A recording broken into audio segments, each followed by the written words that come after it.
Take a breath in now, pay attention to the way Almonds run themselves and induce our suffering.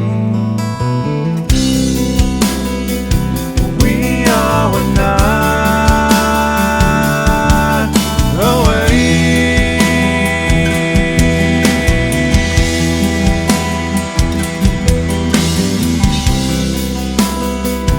But we must start today.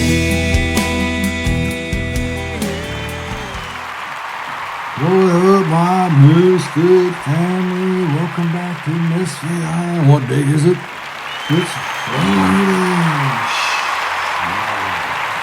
4-day weekend. Man, what's up with that? You spend some time with the Lord? Spend some time with your family?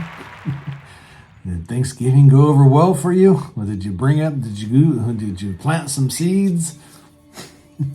Oh, my crazy cousin. We're talking about Jesus again. Yeah, well, we talked about that on Monday, talking about the sower, planting of the seeds. So, yeah, welcome back to the island. And my little family, my brothers and sisters here. Welcome back to Misfit Island. This is, actually, I'm Timothy. If you haven't been here, I'm Timothy. I am Misfit One, your number one misfit. If you're a walking, talking, breathing Christian that loves the Lord and your heart has been pierced and your eyes are open, your ears are open, you can see and hear, and you're out there planting seeds, you're a misfit. You're a misfit to this world. We do not fit in this world. We are sojourners here, and this is temporal, and sorry, my boss just texted me something. So, yeah. Lost my train of thought there, but yeah. So this is where we gather. This is where we come. We gather here and we prepare for perilous times as we walk in this world full of deception. And so we come here. We need, as we come here and we're reading God's word and we're digging into His word, that we need to be able to pray and ask for discernment. We got to be able to discern the times that we live in, or we're definitely going to be deceived. And that is actually just one of the signs of our last days. He said there will be mass deception. He says, don't let no man deceive you. And the only way that you're not going to be deceived is you're going to be rooted you got to be rooted in the truth. And what is the truth? The truth is God. I mean, it's the Bible. We call it the Bible. It is 66 books, and God has used 40 godly, Holy Spirit-filled men, guided by the Holy Spirit, to write these books. And these 66 books are literally an intertwining message system. And once you dig in, you start realizing the truths behind it, from prophecy to historical, all of it. It's this intertwining message. The only way it could be written is by God Himself, outside of time. Jesus and the prophets all said, Jesus said, I am going to give you what's going to take place in the future before it happens, so when it happens, you'll know that I am true. And almost all of that, actually, there's a lot of prophecies that's going to take place after the rapture and before the second coming. So yeah, anyways, so we gather here. We gather here to read God's word daily, Monday, Wednesday, Friday, and we do that to help deepen our relationship with the Lord. And Scripture tells us that the more you read the Word, the Lord is going to give you more. Is going to give you increase your measure of faith. Faith is literally given out like a measuring, like a teaspoon for you and a cup for you. So the more you read, the more the Lord is going to give you this measure of faith. And we need to understand we're all different levels of faith. We're all different levels in our walk. We're all different part of the body. So, the ones that are up here, try to avoid your flesh and looking down at the people down here, because not everybody's at your level. So, so that that's what we come here for, to just for our relations. One, if you say you love the Lord and you say you're a Christian, and you don't read your Bible, you don't go to church, or if that's all you do is go to church, you clock in and clock out, you feel like you paid your dues, how are you going to know and understand and have a relationship with the Lord if you don't read your word. And this is one way you can do it. You just sit down and do it. Cut out all the chaos and sit down here with me. We can do this Bible study together like this, like I am now, in the solitude of my island, my office on the island, with my aurora lights in the background. Or you can do it like I used to do at work. They don't let me do it anymore. But you could, like, I was listening while I was working. And if you're in a position where you can do that, that's awesome. But or like if you're in California, more likely it takes you at least a half an hour to drive to work, wherever you work. Most people live like a half an hour from a job, or maybe 15 minutes. You can do the first 15 to work and the second 15 on the way home. Or if you're a woman and you're putting your makeup on, it's a perfect time to listen and deepen that relationship and your faith with the Lord while you're putting your makeup on. How awesome is that? So yeah, so I don't know what I said and what I didn't say, or what I didn't say, but yeah. So here we are, and we are going to the book of Daniel right now. We just started the introduction on Wednesday, and so we're getting ready to dig into chapter 2 in the book of Daniel, and chapter 2 is a good one. So you ready? Let's just dig in. So, chapter 2, verse 1, Nebuchadnezzar's dream. Now, in the second year of Nebuchadnezzar's reign, Nebuchadnezzar had dreams, and his spirit was so troubled that his sleep left him. Imagine. Can't sleep anymore because of this dream he had. Then the king gave the command to call the magicians, the astrologers, the sorcerers, and the Chaldeans. Let's down here say what the Chaldeans are, because I don't know.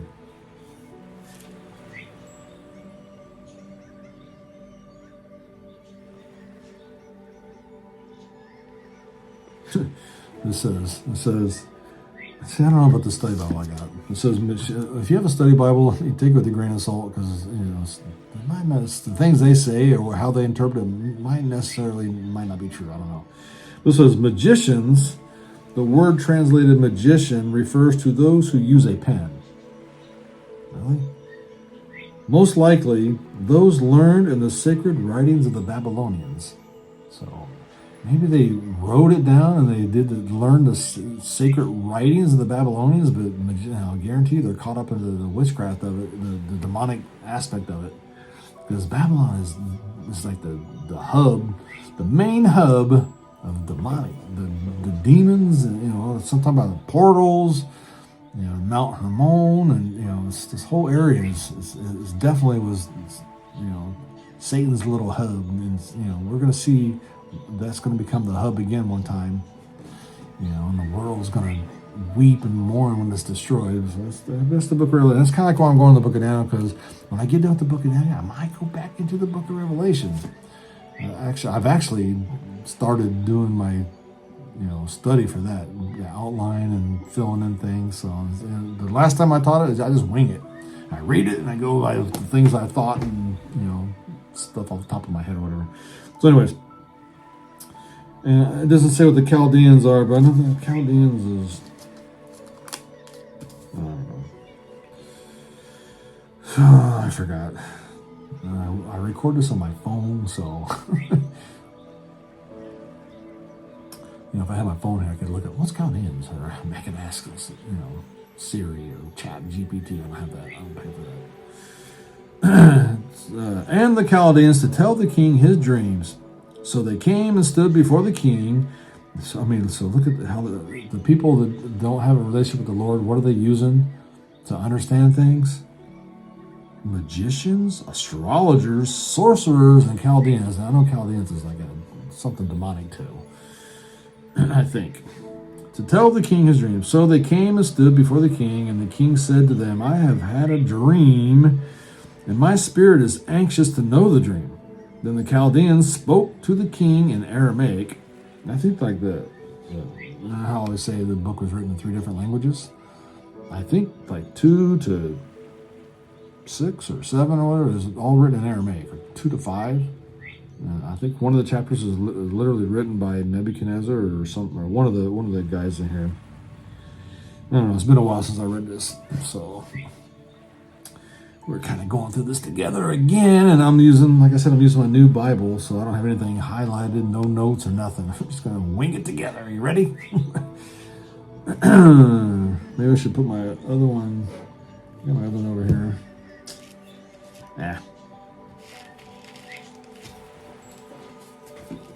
Wait, I actually got 5 Bibles here.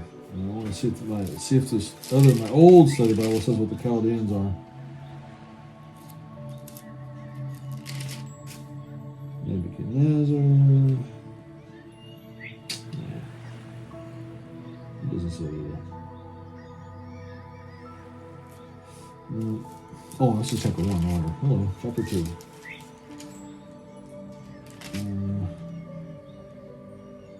I'm not going to say either. Oh well. I guess it's not important.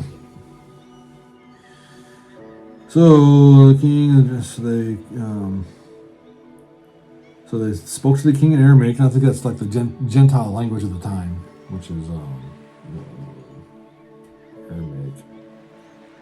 Common, so Aramaic, Daniel, it is written in Aramaic. So, Daniel 2:4 to 7:28 is written in Aramaic, the common language of the day. So it's like, like for us here in America, it'd be like talking in English. My decision is firm. No, wait. O king, live forever. Gotta kiss up to the king, right?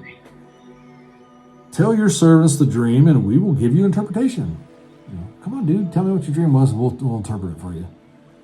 And the king answered and said to the Chaldeans, my decision is firm. If you do not make known the dream to me and its interpretation, you shall be cut in pieces, and your houses shall be made as a ash heap. Oh. Dude, if you don't tell me what my dream is, I'm going to cut you to pieces, and I'm going to burn down your family and your house. I'm going to destroy everything. However, if you tell me the dream and its interpretation, you shall receive from me gifts, rewards, and great honor. Therefore, tell me the dream and its interpretation. They answered again and said, let the king tell his servants the dream, and we will give its interpretation. The king answered and said, I know for certain that you would gain time, because you see that my decision is firm. If you do not make known the dream to me, there is only one decree for you. So it's like, he knows. They could be blowing smoke. I'm going to tell you the dream, and you're going to blow smoke up my booty telling me what the dream means. I want to know what the dream means, not your smoke. You're just trying to buy some time here, buddy. Little peon, Chaldean you. I think there's a whole thing about too, like when Nebuchadnezzar took over. I think he took over for his father or something, and all these people was like given to him.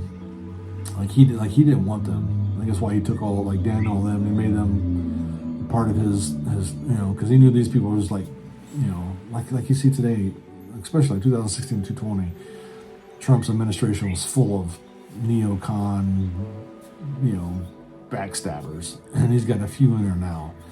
And he's trying to weed through these people and get find out who's loyal and who's not, and get rid of the like this. I think he's he knows they're corrupt, and they're so he's like testing them. Verse 6. However, if you tell the I already read that. Then he answered again. Tell us the dream, we'll tell you. And verse 8. The king answered. The king answered and said, I know for certain that you... I read that. If you do not make known the dream to me, for this is the only decree for you. For you have agreed to speak lying and corrupt words before me till the time has changed. He knows they're liars and corrupt and just, kissing his booty. And says, therefore, tell me the dream, and I shall know that you can give me its interpretation. The Chaldeans answered the king and said, this is key. There is not a man on earth who can tell the king's matter.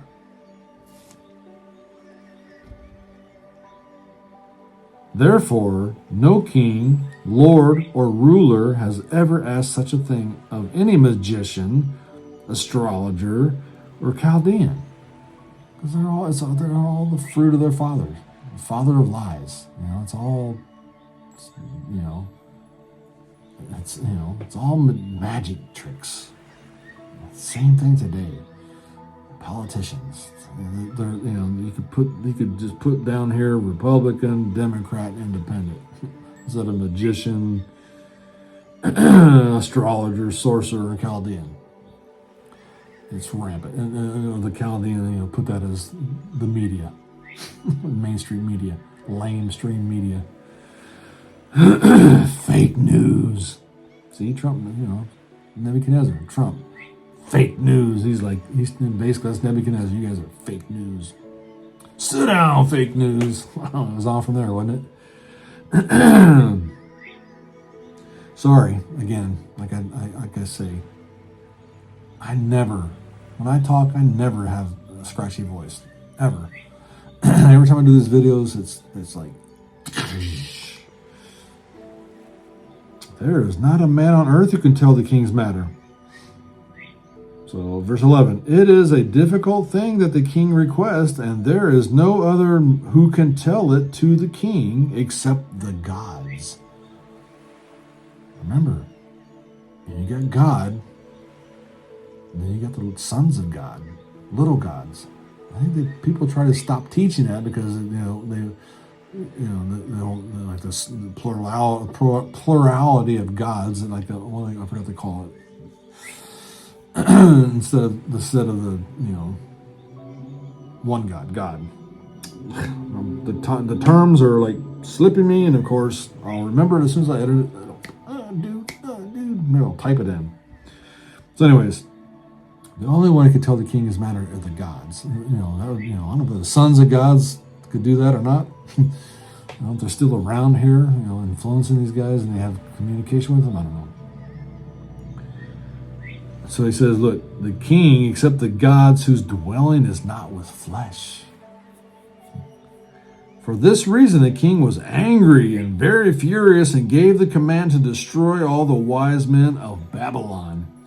So the decree went out, and they began killing the wise men. So the decree went out, and they was already out there killing these guys, cutting them to pieces and destroying their homes. Wow. Imagine seeing that on the 6 o'clock news. And they sought Daniel and his companions to kill them. So Daniel's up next. Then the council, with counsel and wisdom, Daniel answered Arioch, the captain of the king's guard, who had gone out to kill the wise men of Babylon. He answered and said to Arioch, the king's captain, why is this decree from the king so urgent?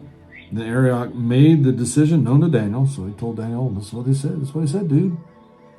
So Daniel went in and asked the king to give him time. So remember, Daniel and Shadrach, Meshach, and Abednego, their Nebuchadnezzar's given name, their Babylonian given names,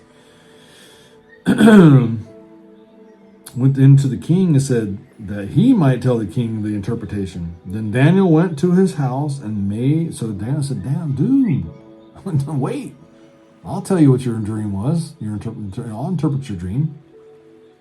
So he went into his house and made the decision known to Hananiah, Mishael, and Azariah, Shadrach, Meshach, and Abednego. And we all know the famous Bible study, children's stories. Even though I didn't go to church when I was a child, but I learned it. I taught what was it, 5th and 6th graders for 6 months. I love doing that. But my house was a mess, so I had to stop.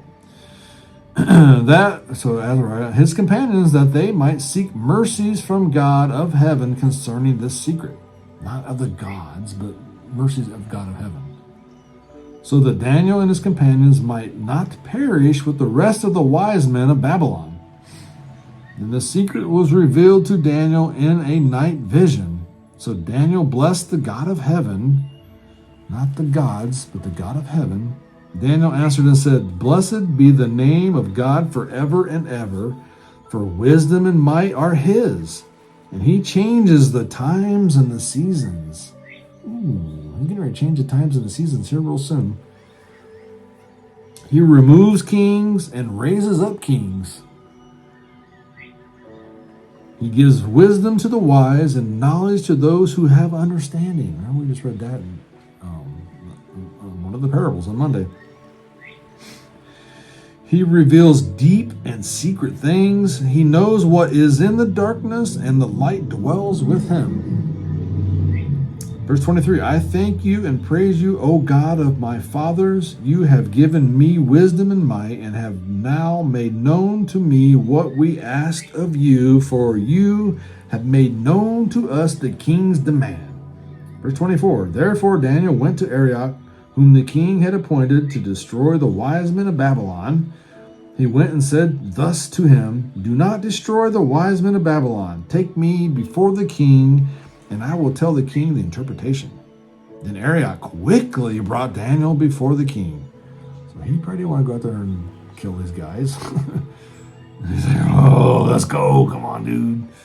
He said thus to him, I have found a man of the captives of Judah who will make known to the king the interpretation. The king answered and said to Daniel, whose name was Belteshazzar, are you able to make known to me the dream which I have seen and its interpretation? Verse 27, Daniel answered in the presence of the king and said, the secret which the king has demanded, the wise men, the astrologers, the magicians, and the soothsayers cannot declare to the king, but there is a God in heaven who reveals secrets, and he has made known to King Nebuchadnezzar what will be in the latter days. So this vision, first he mocks these, demonic astrologers, magicians, and soothsayers, the wise men of the time, forever learning but never coming to the truth and understanding of the truth. But he tells King Nebuchadnezzar, this vision you have seen, this is what's going to happen in the latter days. Are you ready? Your dream and the vision of your head upon your bed were these. Verse 29, as you, O king, thoughts came to your mind while on your bed about what would come to pass after this, and he who reveals secrets has made known to you what will be. So, my God has revealed to you what's going to happen. Verse 30, but as for me, this secret has not been revealed to me because I have more wisdom than anyone living, but for our sakes who made known the interpretation to the king, and that you may know the thoughts of your heart. So he's saying, it's not because I'm smarter, it's because for our sakes. God is doing this for us. And to let King Nebuchadnezzar know the thoughts of his heart. So verse 31, oh, you, O king, were watching, and behold, a great image. So he didn't kiss up. How did the guy kiss up to the Chaldean spoken king? Oh, king, live forever. Oh, king, mighty one, you're so awesome, live forever. He just said, oh, king, we're watching, and behold, a great image. This great image, whose splendor was excellent, stood before you, and in its form was awesome. This image head was of fine gold, its chest of arms of silver, its belly and thighs of bronze, its legs of iron, its feet partly of iron and partly of clay. You watched while a stone was cut out without hands, which struck the image on its feet of iron and clay and broke them in pieces. So this stone that was cut out without hands, it doesn't come into the picture until the feet of iron and clay and broke them to pieces. Then the iron, the clay, the bronze, the silver, and the gold were crushed together and became like chaff from the summer threshing floors. The wind carried them away so that no trace of them was found. So this entire beast system, the seed war from Genesis 3:15, the system has been built throughout the history of man, each trying to devour men, these kingdoms, and at the very end, it's going to be destroyed and not going to hear about it anymore, ever again. Verse 36, this is the dream. Now we will tell you the interpretation of it before the king. So that's your dream. Now I'm going to interpret it for you. You, O king, are the king of kings, for the God of heaven has given you a kingdom, power, strength, and glory. So you're not here because you're some awesome dude. God gave you this. All kings, even Biden here in America, was given to us. That was given to us as a judgment. It's like the last call for alcohol right now. Last call for alcohol before it's all destroyed. Biden was definitely a judgment on this country.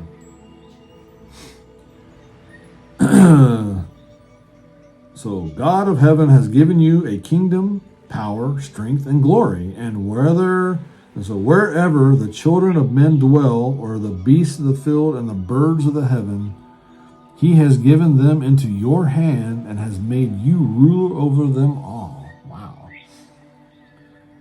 You are the head of gold.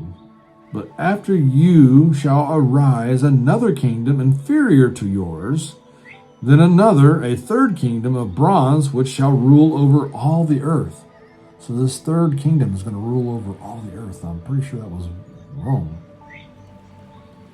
See, all this is like, he's giving you these visions and stuff, and it literally took place, and it's now, for us, it's historical. It's been fulfilled. These dreams that Daniel had has been fulfilled, and we can literally, and that's why people try to say Daniel was written after all this took place, because there's no way he could interpret, have these, no way he could have wrote this before. Because it's like 100%. I mean, it's so accurate. So then another, the third. So verse 40, and the fourth kingdom shall be as strong as iron, inasmuch as iron breaks in pieces and shatters everything, like iron that crushes, that kingdom will break in pieces and crush all the others. So this fourth kingdom, it's going to be so strong, like iron. When you use iron, it crushes everything. This last kingdom is going to be strong. I mean, it's going to destroy everything. It's going to break all the remnant, all these other kingdoms. It's going to crush them all. It's going to be this one last final kingdom. Whereas you saw the feet and toes, partly of potter's clay and partly of iron, the kingdom shall be divided. Yet the strength of the iron shall be in it, just as you saw the iron mixed with ceramic clay. So now he goes more in depth of this clay, this ceramic clay. And I go, well, let's see if it goes on. It says, and the toes of the feet were partly of iron and partly of clay. So the kingdom shall be partly strong and partly fragile. And all the prophecy teachers, they try to say this last kingdom is going to be partly strong and partly, weak. It's because some are not in agreement. I mean, just all these, I don't know, they're all because of what we're going to read next. I just think all this, like, they're not reading all of it. They're avoiding the end because they want to make it fit what their extent of their imagination can be, or what they see as the world. I don't know how they put it together. But anyways, if you watch my other videos, especially on the Book of Revelation, I think I've taught on this too. I give more in depth. But basically, it says, and the toes and the feet were partly iron, partly clay. So the kingdom shall be strong and partly fragile. But there's a reason why it's partly fragile. People try to say it's because people's not going to agree with it or something. I don't know, those are the teachings. And you saw iron mixed with ceramic clay. So he's telling Nebuchadnezzar, this is what you saw. This iron is mixed with the ceramic clay. So it's it's not, we strong government and some weak governments together, and they're not united because some of these weaker ones don't agree with the stronger ones. I mean, all this crazy stuff. The key, like I said, when you're reading stuff like this, there's always something key that defines the rest of what you're saying in context, reading in context. And the key is they will mingle with the seed of men. So there's a they, and then there's men. So it's two different things. They will mingle with the seed of men. Something's going to take place with men. They're going to mingle with them. This ceramic clay and this iron that's so strong it crushes everything. They are going to mingle with the seed of men. And I'm telling you, the people that teach that it's partly weak and partly the governments and all this teachings, they always avoid. They avoid this. They mingle with the seed of men, or they'll say, "Well, I don't understand that." And then, next, I really don't understand. I know there's something going on there, but and they avoid it and they move on. And that's the key to all of it. This fourth kingdom, this fourth beast system, this iron mixing with ceramic clay, and they are mixing with the seed of men. Genesis 3:15, the seed of the woman is an enmity, at war with the seed of Satan. Something's going to take place in this last kingdom that I believe is going to be a part of this lie that the world is going to believe. And out of this lie, there's going to be these 10 leaders that don't have a land yet. They always say it's the 10 kingdoms of Rome. Rome was going to be divided into 10, and it's the 10 kingdoms, and there's going to be, or maybe the world will be divided into 10 kingdoms, and these kings are going to rise up, and one's going to rise up to the... No, when you go into Revelation, it says these 10 kings don't have any land as of yet, and then it says they're given power for a short time.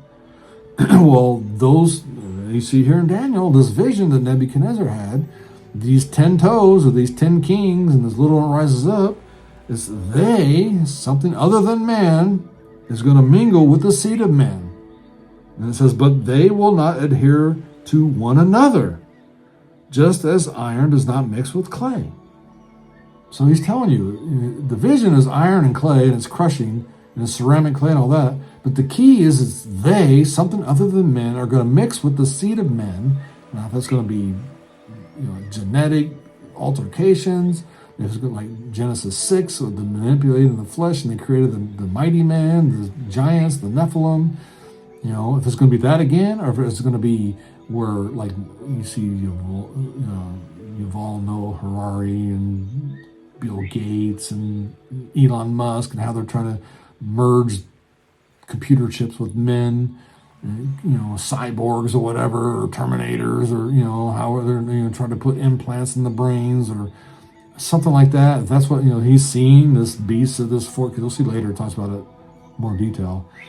But it's not a weak government and strong governments. They're trying to unite, but the weak ones don't agree. And no, it's they, something other than men, are mixing with the seed of men, but they don't hear each other. Just as iron does not mix with clay. And in the days of these kings, remember in Revelation it says these kings, they don't have land yet. They're not the kings of a land. And now people are, because people go by what they can see instead of trying to envision, broaden out the vision like I do with screenplays. When you write screenplays, you have to be able to see the whole picture and go outside of it to be able to write this movie. They see what they see now. So now maybe it's Tector arts, or what they call them, Tector arts, or whatever, the technology kings or whatever. Like Elon Musk and Gates and I don't know the guys' names. Like Silicon Valley. Maybe these, that's all they can see. I'm telling you, it's something that would deceive the elect even if they was here. So whatever this is, it's going to be something that we can't even imagine right now. But I think it's going to be the gates of this spiritual realm, this war that we're in, is going to be reopened, and the world is going. When you see Revelation, you see these demons and killing, and there's the spiritual realm is open, and these demons and all this stuff is living amongst men again. And I think these people the mankind is going to be deceived by them, and they're going to say, who can stand up against this guy? Nobody. You see a couple chapters earlier, they're like, God's judging them, and they're like, fall on us rocks. They know that God's judged them, is like, fall on us rocks and kill us. And now you see later on, I think the book of Revelation is chronological. You see later on, there, this 10 kings come along, this little horn rises up, and like, who could? And the guy dies, he comes back to life. Who can rise up against this guy? Who can make war with this guy? Two different events, So, anyways, it says, and in the days of these kings, the God of heaven will set up a kingdom which shall never be destroyed. So, again, the stone that was cut out, it wasn't made with hands, and destroys and crushes, and you won't see the remnants of the all this is gone. So he goes in, he says, the God of heaven will set up a kingdom which shall never be destroyed. This is after the 1,000-year millennial reign, which shall never be destroyed, and the kingdom shall not be left to other people. It's not going to be left to other people. This is Jesus. Jesus comes back and takes the title deed now. So it shall break pieces and consume all things, kingdoms, and shall stand forever. So this kingdom will stand forever. And that's when Jesus comes here and reigns and rules. He will stand forever, this kingdom.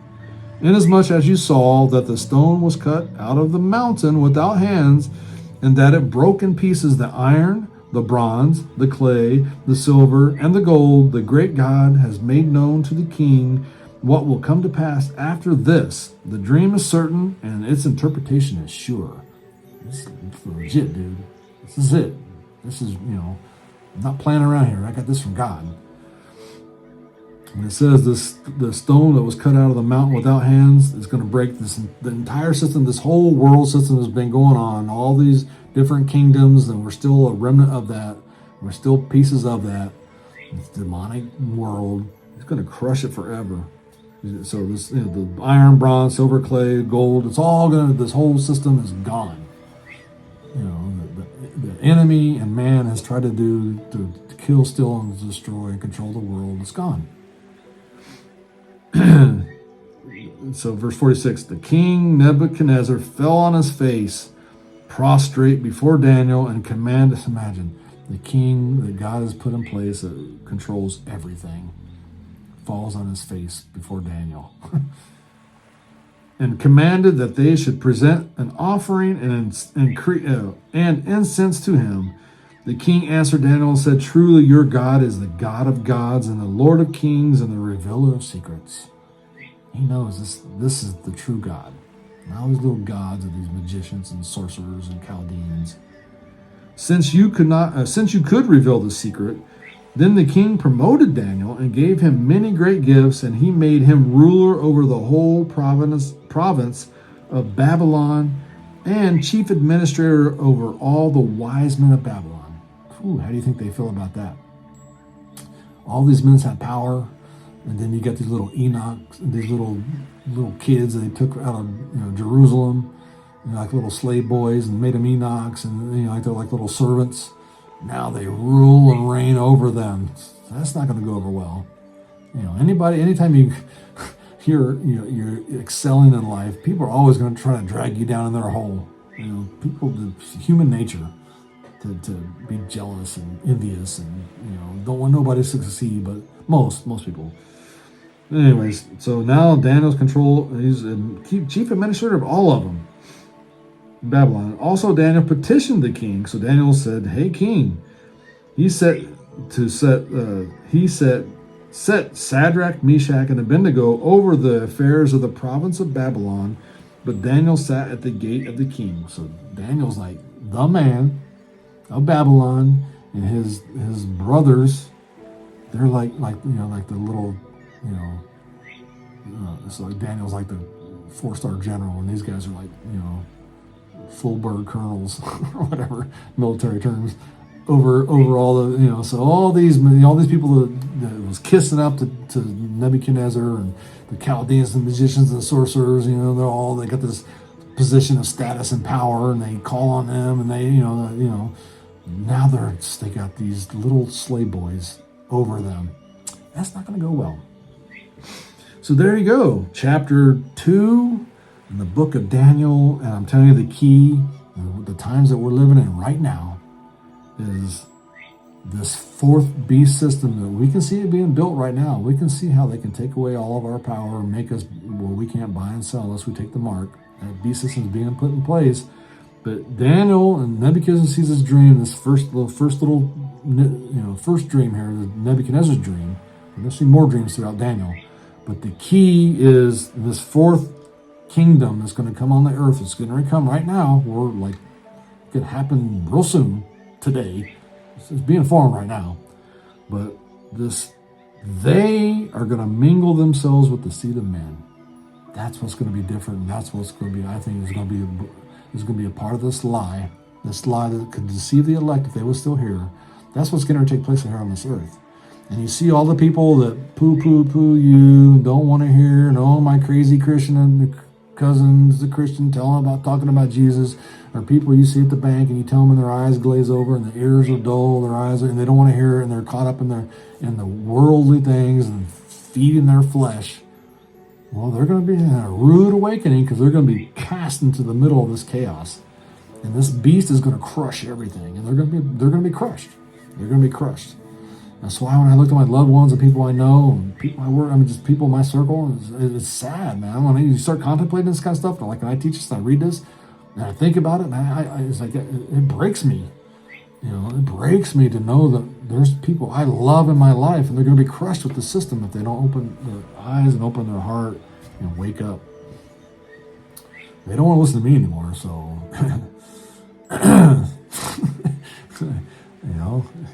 I'm telling you, get to this point, they don't want to listen to me anymore. So I pray that the Lord will send somebody in their life and plant seeds, and maybe they'll come back and listen to me later. Start asking questions. I can't wait to just answer every question they have, at least as far as I can. I can in my level of faith. So there you go, chapter 2 in the book of Daniel. It's a Friday, and I went long again, but it was important. It was an important one. And so yeah, it's Friday. Put down your phones. Got all your shopping out of the way. Whatever. Wasting all your money. It's not about gifts and presents. It's about Jesus, man. And this wasn't when he was actually born, but that's when we celebrate it. That's what it's all about to us, and that's what God knows in our heart. Our heart, we're celebrating the birth of Jesus, and that's what God judges us by, our heart. It's not about presents and gifts. It's about Jesus. His decision is about him. It's his story, not about presents. So anyways, go spend some time with your loved ones and enjoy them and read the word together, fellowship together, eat together, do what you enjoy together. Put down your phones and turn off your televisions and reevaluate what's important in your life. I'm telling you, the chaos in this world is not worth it's not worth your time. It's not worth it. Simplify your life and spend the rest of your time with what's truly important. Family and friends and the Word of God and your relationship with the Lord. All right, so I'll see you guys back. If the Lord tarries, I'll see you back here on the island on Monday. Thanks for watching.